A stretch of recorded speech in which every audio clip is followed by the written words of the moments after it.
우리 같이 인사하겠습니다. 우리 집사님 보니까 행복하고 기쁩니다. 감사와 기쁨이 넘치시기를 바랍니다. 오늘 말씀을 통해서 큰 은혜 있게 되기를 바랍니다. 우리들은 이 세상에 나가서 살아야 되고 인생이라고 하는 큰 바다에서 각자 알아서 잘 살아가야 됩니다. 이때 이제 누군가 우리 인생의 문이 되어서 들어오며 나가는 것을 좀 체크해주고 점검해주고 가이드해주고 이렇게 한다면은 참 큰 도움이 될 것이다. 그런 느낌을 가질 때가 참 많습니다. 한 번씩 아내들이 이제 이런 역할을 합니다. 남편들이 출근할 때 복장도 살펴주고 넥타이도 이렇게 만져주고 용모도 이렇게 점검해주기도 하고 중요한 서류라든지 또 준비물들도 체크를 해줍니다. 영성 있는 아내들은 말도 합니다.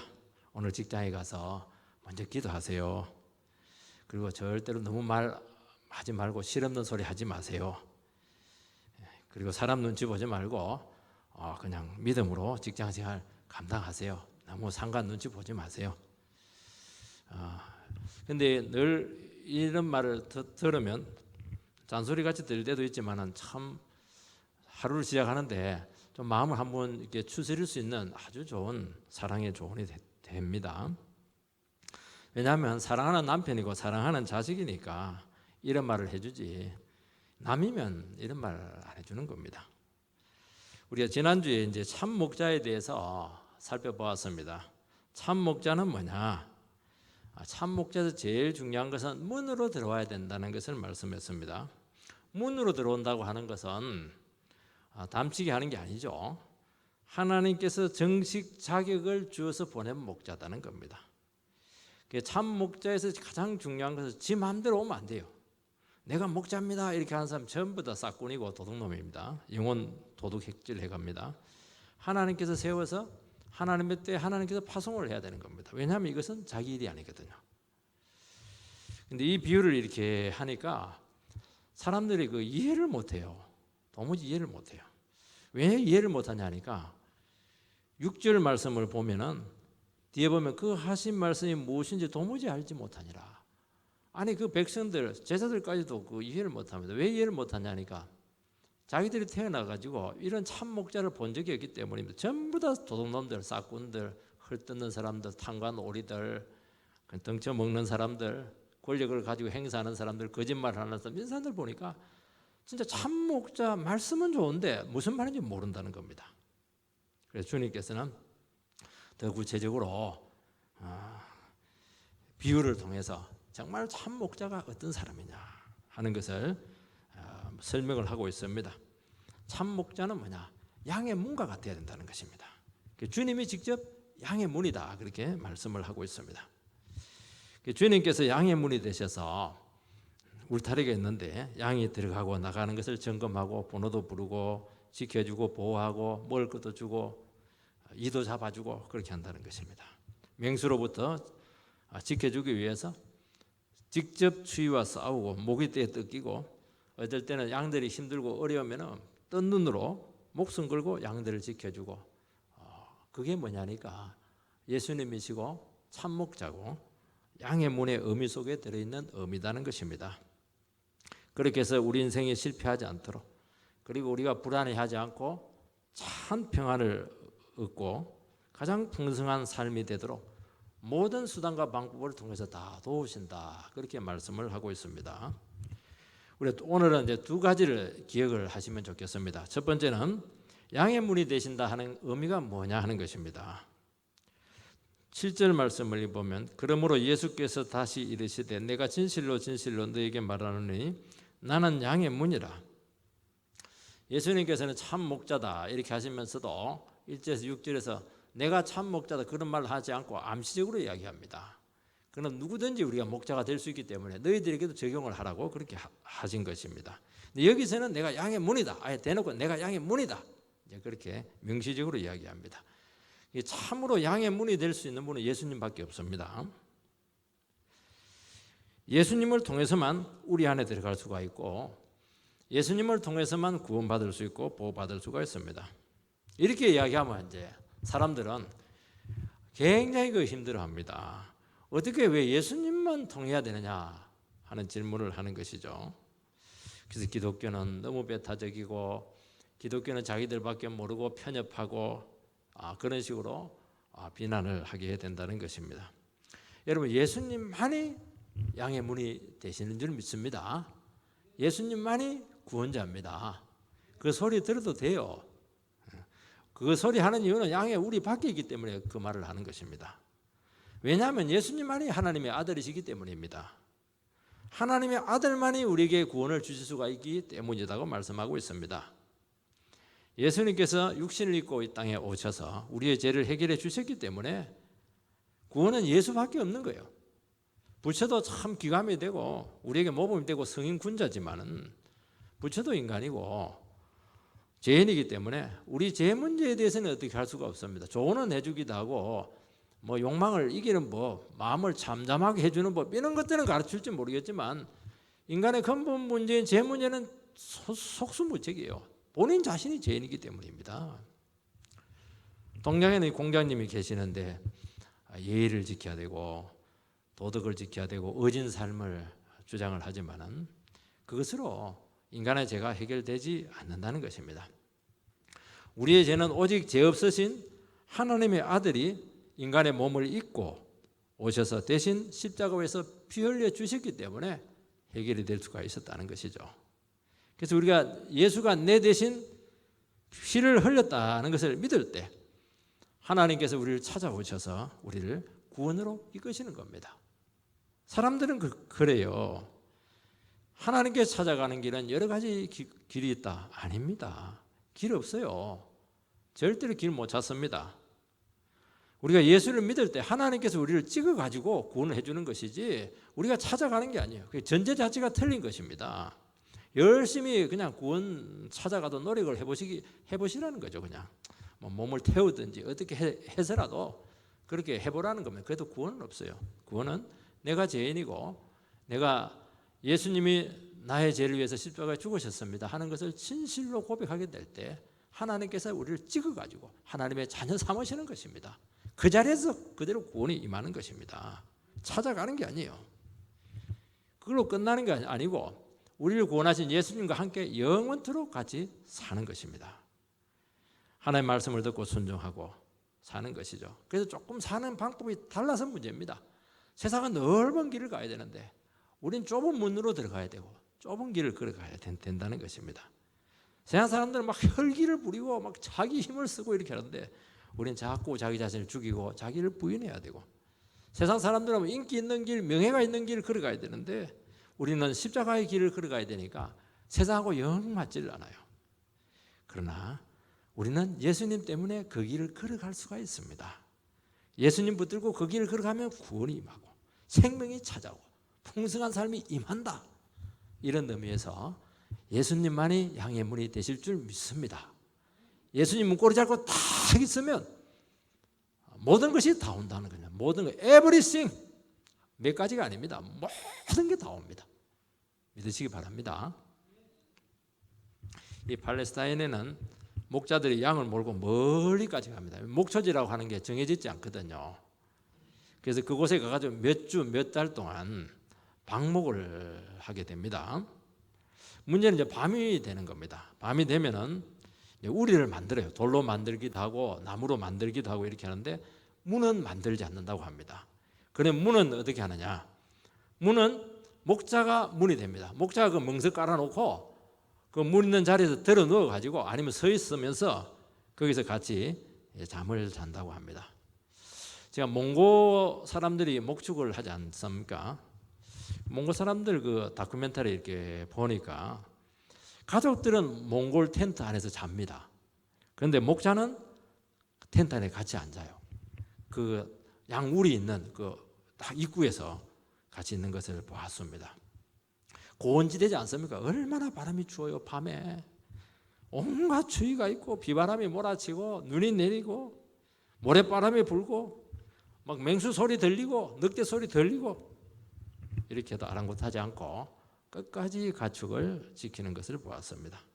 명수가 오면 어떻게 합니까? 피 흘려서 싸우고, 물어가면 어떻게 합니까? 세상 끝까지 쫓아가가지고 입에 있는 양까지 빼앗아가지고 오는 게 이게 목자의 정신인 것입니다.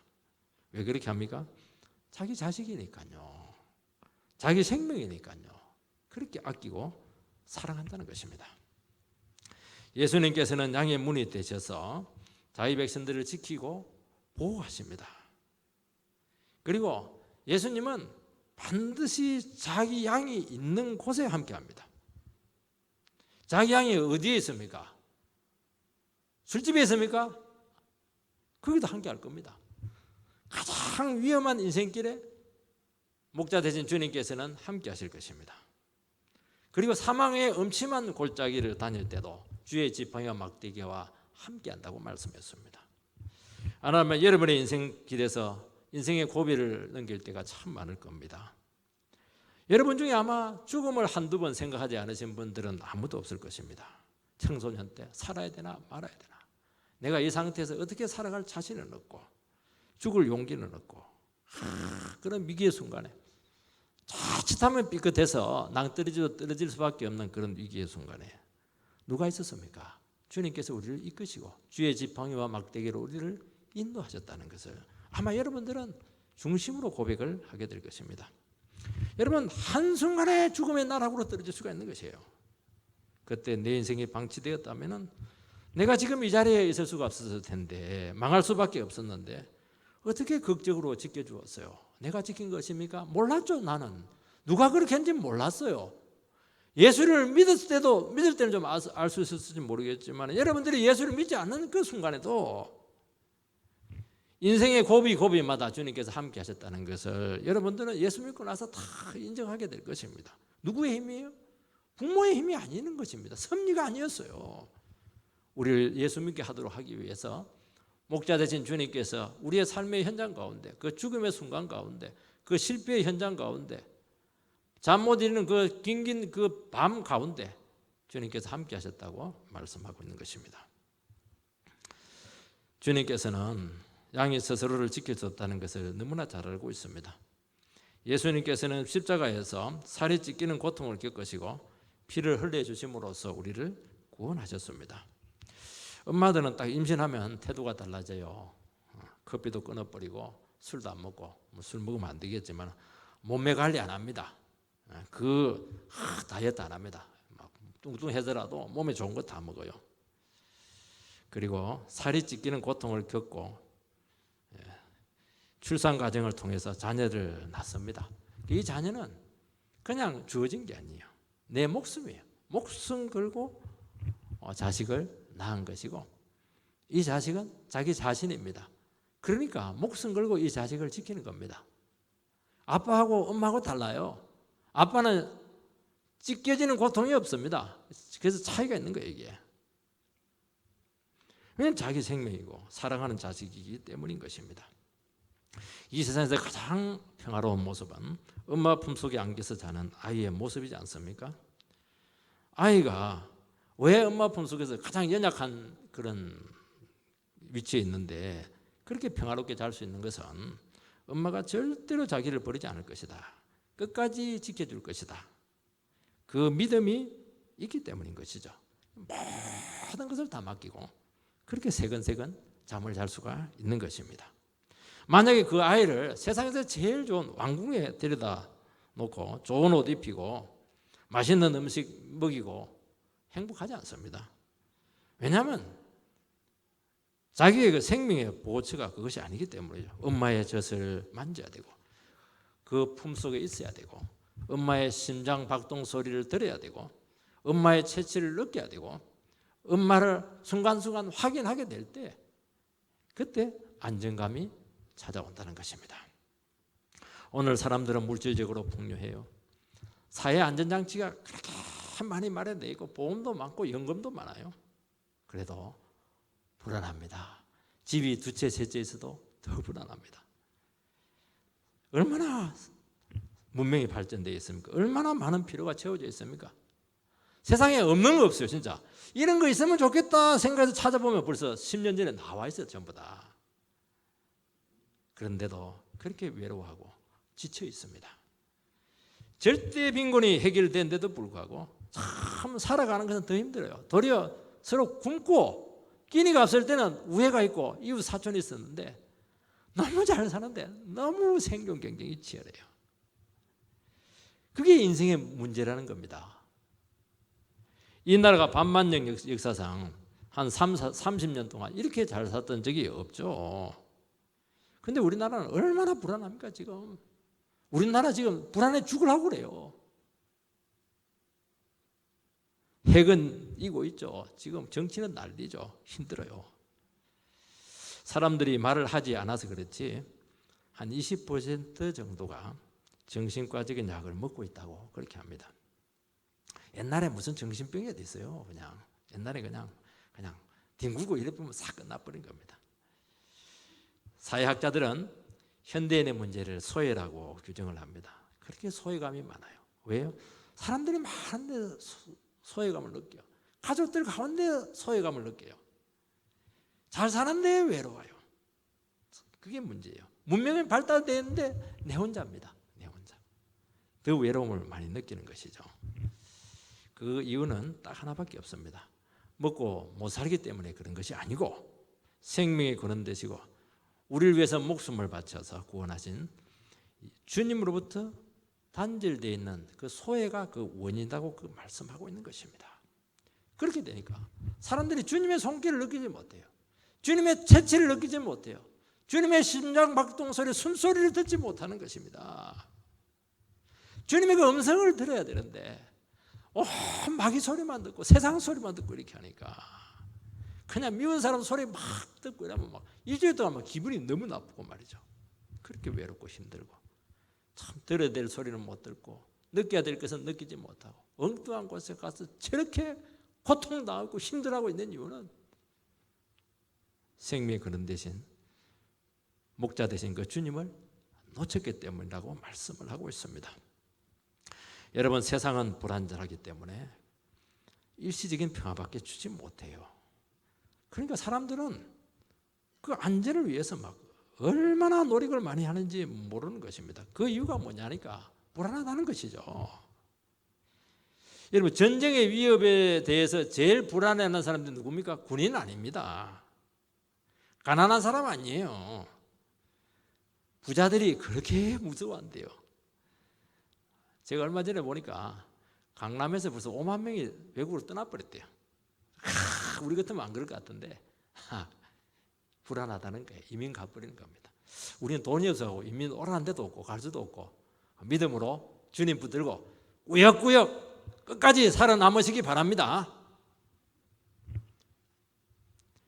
영화의 한 장면이 제 머릿속에 아주 인상적인 게 있습니다. 그 전쟁의 참화 속인데요. 막 군인들의 막 시체가 막 널브러져 있습니다. 막 까마귀 소리가 막 들려요. 이 죽음의 음산한 분위기밖에 느낄 것이 없습니다. 비까지 막 내리고 있습니다. 그런데 그 속에 아주 여린 작은 노란 꽃이 너무 강렬하게 그 깨진 철모 그 사이를 뚫고 올라와서 피어 있는데 너무 강렬해서 가슴에 막 파고 들어왔고 아직도 뭐 생생한 인상으로 머릿속에 있습니다. 이걸 보면서 저게 뭘까? 왜 이렇게 내게 강렬하게 다가왔을까? 저게 세상의 전쟁 가운데 양으로 살아가는 성도들의 모습과 아마 겹쳤기 때문일 것입니다. 모든 것이 다 찢겨졌어요. 모든 관계가 다 깨지고 흐트러졌습니다. 지금 피를 흘리고 있고 죽음의 위협 속에 하루하루 겨우겨우 지금 살아가고 있습니다. 근데 그곳에도 생명은 있었고 평안은 임했고 아름다움은 더 강렬하게 빛을 비추는 것을 보았습니다. 사랑하는 성도 여러분, 주님과 함께 할 때 얼마든지 아름다운 꽃을 피울 수 있습니다. 시체가 널브러져 있어도 가장 강렬한 생명력을 유지할 수가 있는 거예요. 왜요? 양의 문이 되신 목자가 우리와 함께 계시기 때문이라고 말씀하고 있습니다. 그분을 느끼기만 하고 그분과 호흡하기만 하고 그분의 음성을 듣기만 하면은 반드시 살고 사는 게 아니죠. 가장 아름다운 모습으로 향기나는 삶을 꼭 비우게 될 것입니다. 아마 여러분들은 진주가 만들어지는 과정을 알 것입니다. 조개 속에 박힌 그 모래는 조개한테는 아픔이죠. 상처죠. 너무 고통이에요. 빼낼 수도 없고 박혀 있으니까 아무리 물을 뽑아내도 나가지를 않아요. 영혼의 혹한입니다. 조개는 그 상처와 아픔으로 인해서 자기 자신을 창조하신 하나님의 섭리를 어쩔 수 없이 이루어가게 되는 것입니다. 그 아픔 속에서도 하나님의 평화를 누리고 그 평화를 발판 삼아서 상처와 아픔은 영롱한 진주로 빚어지는 것입니다. 여러분, 우리가 우리 속에 다 모래 같은 고통과 아픔과 찌르는 고통들이 있습니다. 그것이 주님 안에서 재련의 과정을 겪으면서 그분의 임재를 체험하고 섭리를 놀랍게 체험하게 될 것입니다. 그러면서 우리가 하늘에 있는 놀라운 보석으로 우리 가슴 속에 막 박히게 될 겁니다. 빚어지게 될 것입니다. 도자기로 빚어질 것입니다. 그래서 모래에 박힌 진주는 버림받은 인생이 아니고 주님께서 특별히 사랑하시는 섭리의 조개다 하는 것을 고백하시기 바랍니다. 많이 아프시죠? 많이 괴롭고 힘드시죠? 여러분이야말로 주님의 섭리에 지금 틀 안에 딱 들어있는 것입니다. 이분께서 지금도 살아계셔서 양의 문이 되어주시고 계시다고 말씀하고 있습니다. 우리의 모든 더러운 삶을 다 책임져 주시고 허물 덮으시고 고통과 상처와 아픔을 싸매고 계시다는 것을 믿으시기 바랍니다. 고난과 아픔 속에서 더 큰 보호와 평화를 누리게 될 겁니다. 그런데 한 가지 조건이 있어요. 양은 반드시 우리 안에 있어야 됩니다. 우리 밖에 뛰어나가면 안 돼요. 세상으로 뛰어나가면 늑대 밥이 될 수밖에 없는 것입니다. 아무리 괴롭고 힘들고 답답하고 어렵더라도 아무리 먹을 것이 없더라도 그분 안에 있으시기 바랍니다. 반드시 주님의 보호와 섭리가 함께할 것입니다. 그러나 우리 밖에 뛰어나간 양에 대해서는 절대로 책임지지 않습니다. 여러분, 우리가 문을 생각하면은 두 가지가 연상이 됩니다. 하나는 외부와 좀 단절되어 있는 소통의 단절, 이 뉘앙스가 있고요. 또 하나는 좀 그 안에 있으면 너무 구속됐다, 속박되었다. 이런 두 가지 부정적인 이미지가 자꾸 마음속에 들어오는 겁니다. 우리 예수 믿으면 세상하고 차단하고 살아야 되는 거 아닌가? 내 뜻대로 못하고 너무 구속되어 사는 거 아닌가? 그것 때문에 우리가 우리 밖으로 자꾸 뛰쳐나가는 것입니다. 그러나 그렇지가 않아요. 주님이 문에 계시기 때문에 훨씬 더 좋은 겁니다. 여러분, 삼투학 같은 거 보면 들어올 거 나올 거 다 분별하잖아요. 주님이 문으로 계시기 때문에 소외 없습니다. 거기서 진정한 소통이 일어나게 될 것입니다. 왜냐하면 주님께서 우리의 깊은 속마음까지 다 아시고 헤아리시고 도우시기 때문에 그렇게 하는 것입니다. 그리고 우리가 해석을 해줘. 너는 이런 사람이야. 너는 이런 문제가 있어. 이렇게 하면서 우리를 치료하신다는 것이죠. 그 세상에서 들어온 소리 전부 다 차단당합니다. 필터로 탁 차단해가지고 우리 영혼을 다치는 거 다 없애버리는 것입니다. 그리고 답답하고 구속되는 것이 아니고 영혼이 막 열리기 시작하고 인생이 막 뚫리기 시작하는 거예요. 그게 막 깨닫습니다. 그래서 진정한 생명과 부여와 안전이 있다고 말씀하고 있습니다. 진정한 자유를 누리게 되고 섭리적인 보호가 있게 되고 여기서 우리로 하여금 세상으로 나가서 담대히 이길 수 있는 용기를 얻게 된다는 것을 말씀하고 있는 것입니다. 우리가 주님 안에서 다시 한 번 더 주님과 함께 문 대신 그분을 의지해서 주님을 고백하는 우리가 되기를 바랍니다. 또 하나 더 기억해야 될 것은 우리로 하여금 문이 되신 주님께서는 우리의 목적이 뭐냐? 우리로 하여금 풍성한 삶을 살도록 도우신다는 것입니다. 여러분, 싹국 목자는 이용해서 자기 배를 채운다고 했습니다.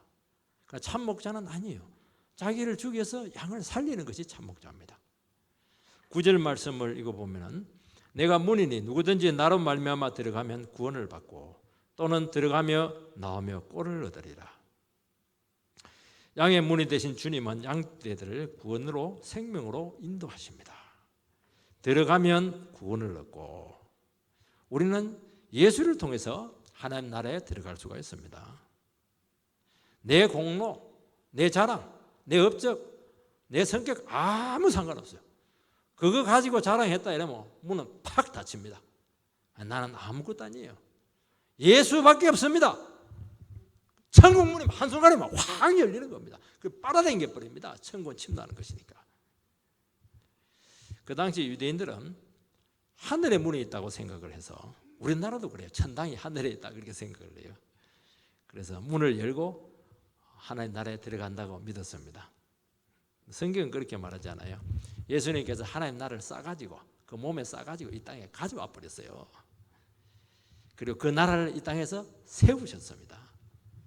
그래서 우리는 예수를 믿음으로 하나님 나라에 들어갈 수 있을 줄 믿습니다. 예수를 믿는다는 것은 예수 외에는 다른 건 안 믿는다는 겁니다. 돈도 안 믿고 체력도 안 믿고 내 머리도 안 믿고 학벌도 안 믿고 돈도 안 믿고 아무것도 안 믿는 거예요.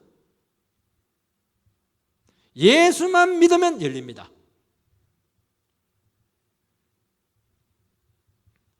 그래서 우리는 이 세상에서 천국에 들어갈 수 있게 된 그 자리에서, 여러분 이것처럼 큰 축복이 어디 있습니까? 가만히 앉아있는데 천국이 나한테 임한다는 거예요. 내 마음에 그 천국이 임한다는 거예요. 이게 자꾸 신학적으로 이야기해서 그런지 전혀 감동이 좀 없는 것 같아요. 천국이 임한다니까요. 이제 조금 감이 오는 것 봅니다. 축복이죠. 죄 용서받고 천국 백성 되고 존귀한 지위를 얻고 하나님 나라의 부여와 축복에 동참할 수 있는 것입니다. 그래서 진짜 하나님의 자녀들은 절대로 이 세상 것으로 만족 못해요.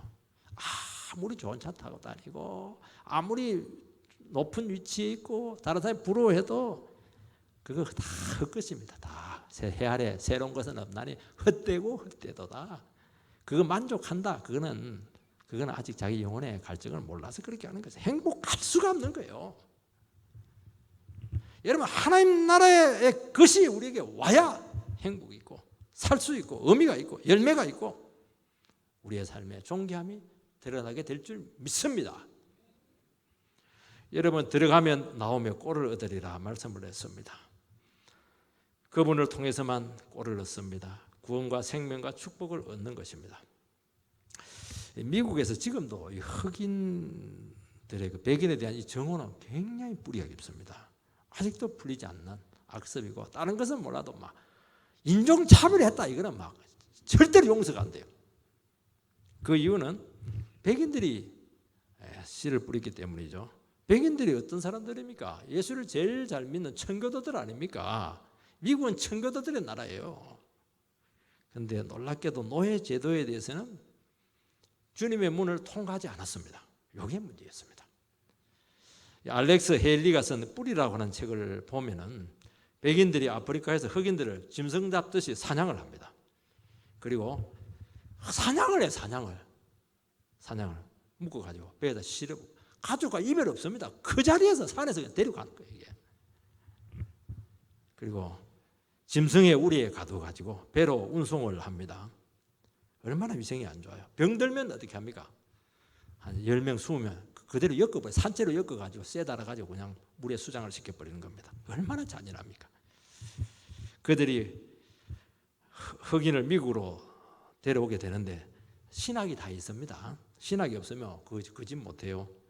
흑인은 노아의 세 자녀 중에서 범죄한 함의 자손이기 때문에 그들은 노예 취급을 하고 심판해도 된다 하는 그런 논리죠. 아프리카라고 하는 그 열악한 그곳은 애굽 땅이기 때문에 약속의 땅 아메리카로 데려오는 것이 구원이다. 이런 개변가도 같은 신학을 그들이 만들었습니다.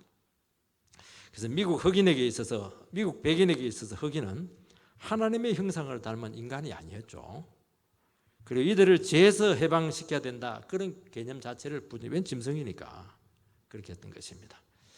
바로 이 백성들의 탐욕을 위한 이 거짓 신학이죠.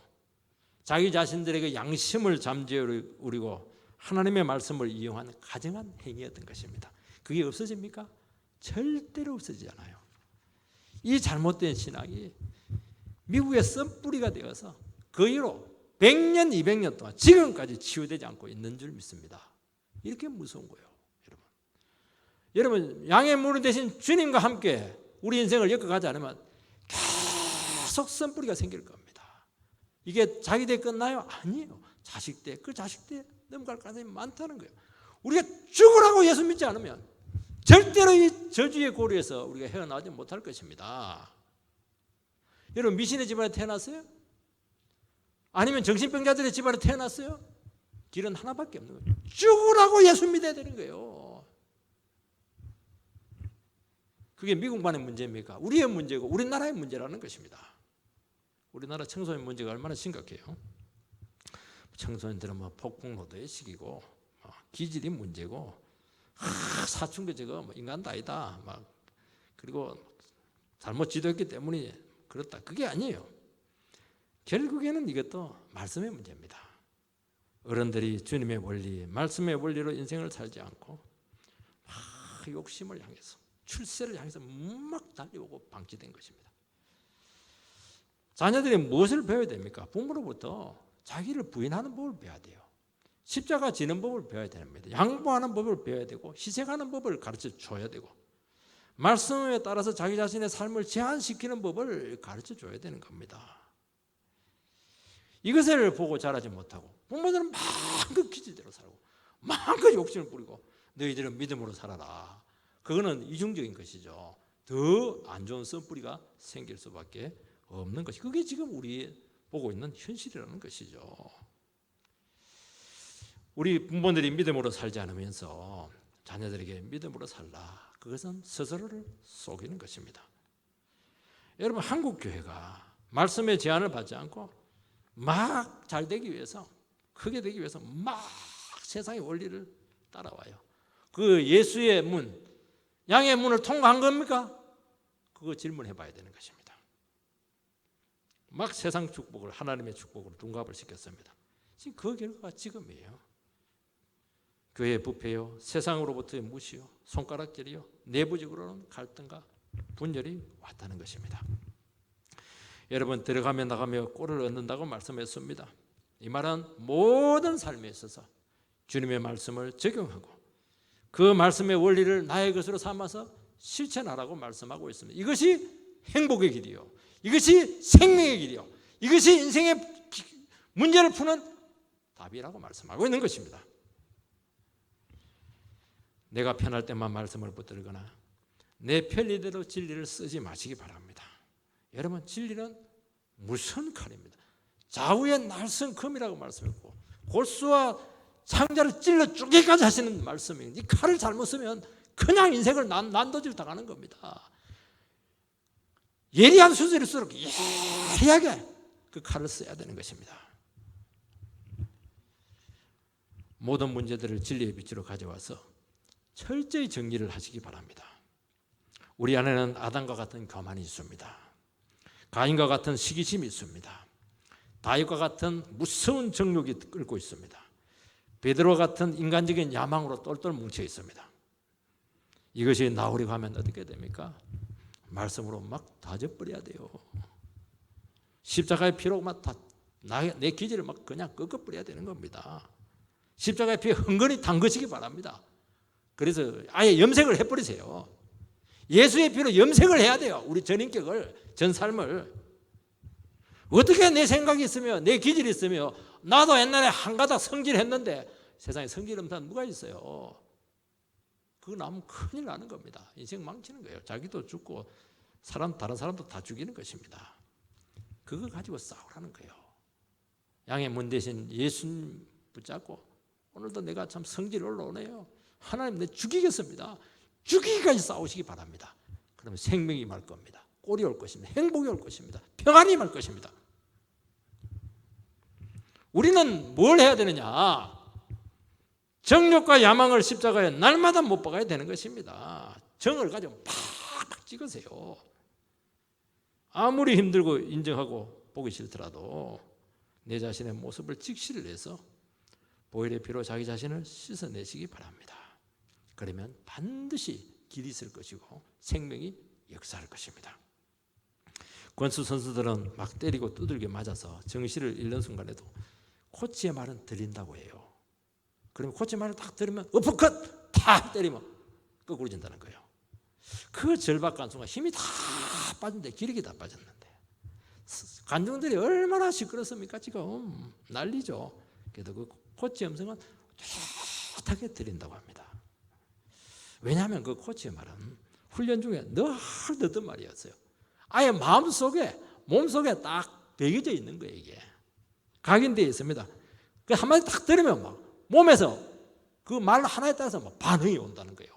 어퍼컷, 스트레이트, 그냥 찢기 막 다 나온다는 거예요. 이게 제가 좀 강대상에서 조금 폭력적인 언사를 써서 죄송합니다. 은혜롭게 봐주시기 바랍니다. 본능적으로 반응을 한다는 겁니다. 여러분, 우리의 인생의 고비를 어떻게 넘기겠습니까? 그냥 패내게 그냥 신앙생활하고 교회 들락날락 한다고 되겠어요?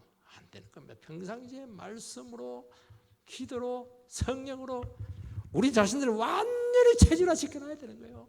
그럼 인생의 고비에 어떻게 합니까? 한마디 더 해요. 이렇게 왼쪽으로 바로 반응을 하는 거예요. 그러면서 이기는 것입니다. 이거 하라는 게 이거. 그러면 구원의 꼴로 인도하게 될 것입니다. 10절 보면 도둑이 오는 것은 도둑질하고 죽이고 멸망시키는 것뿐이요 내가 온 것은 양으로 생명을 얻게 하고 더 풍성히 얻게 하려는 것이라. 도둑과 목자는 딱 하나가 차이가 있습니다. 도둑은 성질대로 살아라, 기질 막 부려, 욕망 부려, 그렇게 하죠. 그런데 주님은 죽여 끄 그게 딱 싹군 목자하고 참 목자의 차이입니다. 왜냐하면 이건 죄로부터 왔기 때문이죠. 여러분, 우리의 재성을 죽일 때 생명이 역사하고 자기도 살고 세상도 살리게 될 줄 믿습니다. 자기가 죽을 것 같아요. 자기를 죽이니까 죽을 것 같아요. 세상에서 그냥 설 자리가 없을 것 같아. 사람들이 알아주지 않아. 내 살 공간이 없어요. 그러나 우리에게는 하나가 있어요. 목자의 음성이 있습니다. 야, 내 너 사랑한다. 이길 수 있어. 기도해. 그 음성만 들리면 온 인격적으로 우리가 반응하게 될 것입니다. 그거예요, 그거. 늘 듣던 말씀, 평범하지만 성취되는 능력의 말씀. 이 말씀이 여러분의 인생을 열어가게 될 것이고 모든 인생의 고비를 이기게 될 것이고 한순간에 인생을 역전시키는 무서운 능력의 말씀이 될 줄 믿습니다. 그런 은혜 가운데 온전히 서게 되기를 주의 이름으로 축원드립니다.